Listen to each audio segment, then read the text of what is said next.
Hej, det är en del av det. Det är faktiskt så här, ifall du inte tvivlar och ifall du inte tvekar så är det någonting som är skumt. För att, jag är ärlig, för att ifall du inte tvivlar och inte tvekar, då betyder det att du inte blir prövad. Om du inte blir prövad, då vet jag inte ifall du kommer växa. Så då borde du börja oroa dig. Så det är helt lugnt för dig att du tvivlar. Så känn aldrig skam eller så över det, okej? Okay? Jag svettas, det är varmt här. Får jag ta vatten eller? Är det lugnt eller? Hey. Bro, din kollekt var bra alltså. Den var grym, jag gillade den. Vad sa du? Gav jag? Ja, jag gav. Nej, vänta, vadå? Ifall jag gav?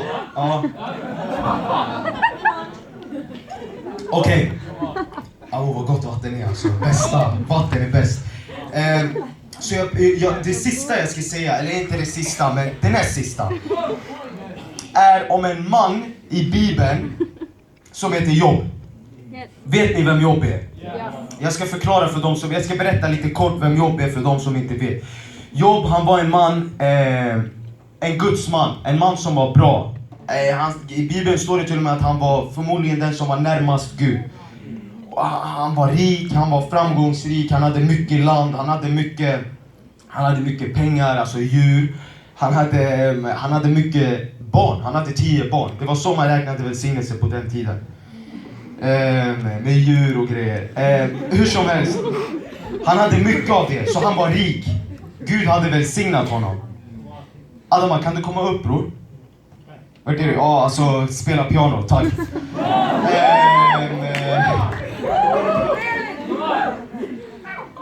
Så här, man känner sig alltid lite heligare, eller hur? Är det inte så? Det blir alltid lite speciellare. Ser ni mig där borta, eller? Är ni med? Förlåt, jag kanske borde gå med så här hitåt. Okej, tillbaks till Job. Job, han var en gudsman. Han var en mycket bra kille, han följde Gud och han gjorde det som Gud sa till honom och han var blessed, han var rik och han hade allting han behövde. Han hade mer än vad han behövde faktiskt. En eftermiddag så kommer en storm, inte en utmaning, alltså en riktig storm, alltså en tornado eller något sånt. Förmodligen en tornado som dödade hela hans familj förutom hans fru. Det dödade alla hans barn dog, alla hans 10 av 10 barn dog. Ena förmiddagen var han blessed och han hade allting han behövde. Eftermiddagen så hade han ingenting längre. Han hade inte hans barn där. Några dagar efter så kan man läsa i nästa kapitel om att det är inte bara hans barn som går bort, utan det är hans djur, hans mark försvinner också. Det står faktiskt så här, det står att han hade det så tufft och han hade det så svårt, han hade längre inte mat, alltså allting gick dåligt. Från att vara på toppen så var han längst ner. Det står i Bibeln att han hade sår från hans fötter upp till huvudet. Inga vanliga sår. Sår som var öppna och fyllda med larver. Han kunde inte ta bort dem med hans fingrar, utan han var tvungen att ta en pinne eller ta någonting för att peta ut larverna.